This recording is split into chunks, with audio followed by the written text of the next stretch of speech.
Yo, good Sunday morning, beautiful people. Just got finished my walk this morning. Trying to get back to where I was, this COVID thing, and having had 3 surgeries throughout this COVID thing. And I may have had the COVID thing as well. The doctors couldn't tell me what was wrong with me. They said it was an upper respiratory, infection. Couldn't breathe, couldn't, had a fever. This is when it first started, but they didn't have a name for it yet. But I'm just stepping out here today to let somebody know, man, you can do it. You can do it. Some people may be going through stuff. They're hearing these voices in their head telling them they can't do it, that they're a failure, that they'll never be anything.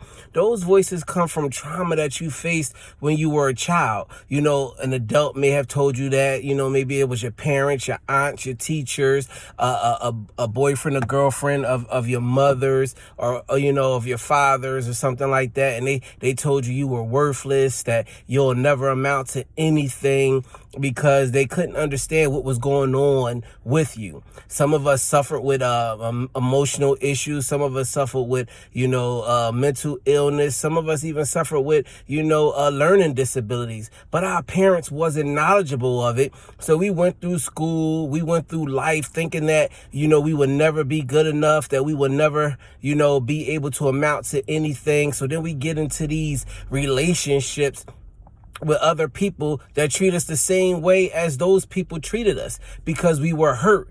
And, and I've always said, and I continue to say, hurt people hurt people. We were hurt. Those people were hurt. We got into this crazy relationship, and the hurt continued. The cycle continued. It became generational. Grandma beat the mess out of you because grandma didn't know no better, because her grandma or her mother beat the mess out of her because they were coming out of a situation where beating was the thing. You got to think about it. Slavery, then Jim Crow. Black people, that's how they were brought up, because they thought that was the way to do it, because that's how master treated them. So they treated their children that way, and then their children treated their children that way, and then the cycle continued. And now some of us believe that we ought to whip our children the way that we were whipped, or the way that we were talked down to, calling them the N-word, calling our daughters the B-word, telling them they ain't S-H-I-T, all of that stuff. That comes from a slave mentality, because that's what our ancestors were taught, how to try to control a person.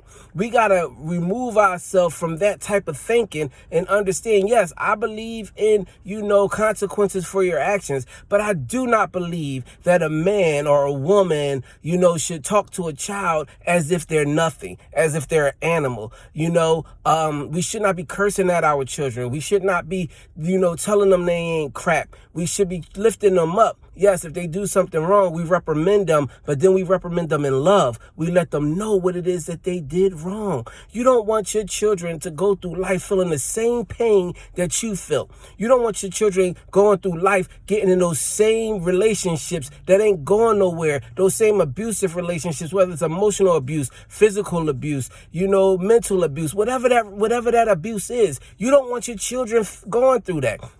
So we have to teach them how to be kings and how to be queens, how to be young men and young women, how to be princesses and princes, because if we don't do it, then they're going to fall into that same trap, and then the cycle continues. Generational abuse, generational poverty. Some of us believe because the government owes us because of slavery, that sitting at home on a welfare system is our way of getting back. But what about educating yourself so that you're no longer dependent on that system? Just like you shouldn't be dependent on a man or a woman to make you happy, to make sure that you have what you need. A relationship is not 50-50. It's not 75-25. A relationship is not 60-40. It's 100-100.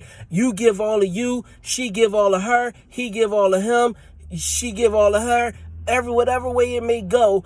And that's how a relationship will grow. That's how we will fix this mess going on in our community, people.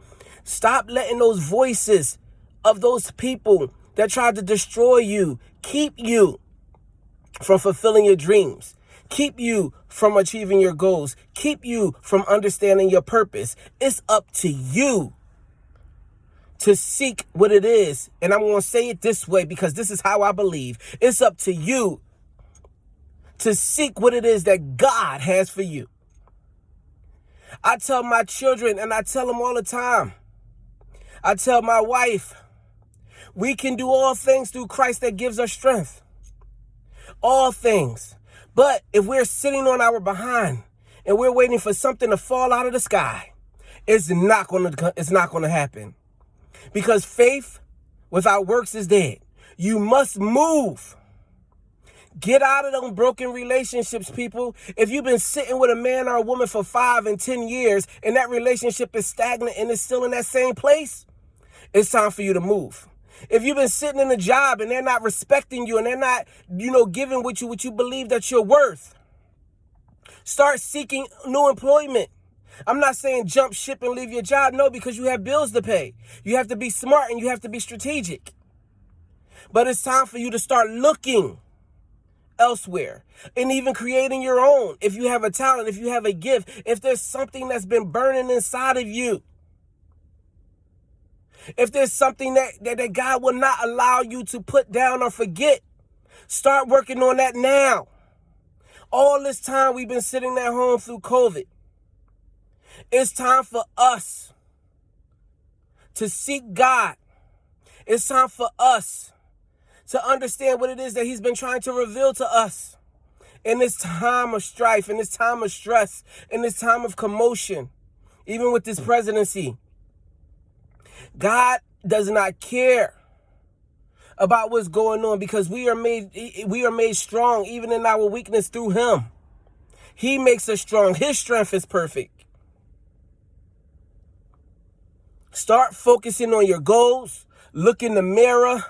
See if that relationship is worth staying with. Sit your partner, your husband, your wife, your boyfriend, your girlfriend, whoever it may be, your lover.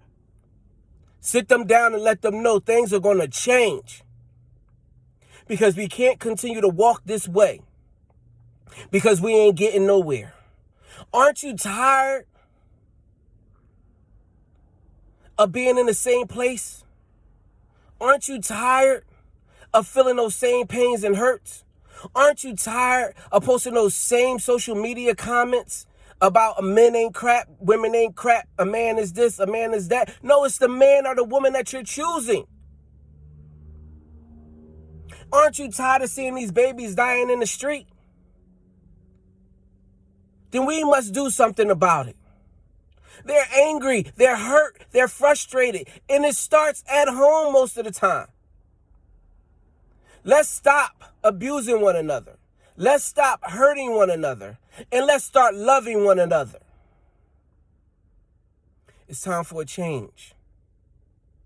Remember, I love you with the love of God, and it ain't nothing you can do about it. Peace.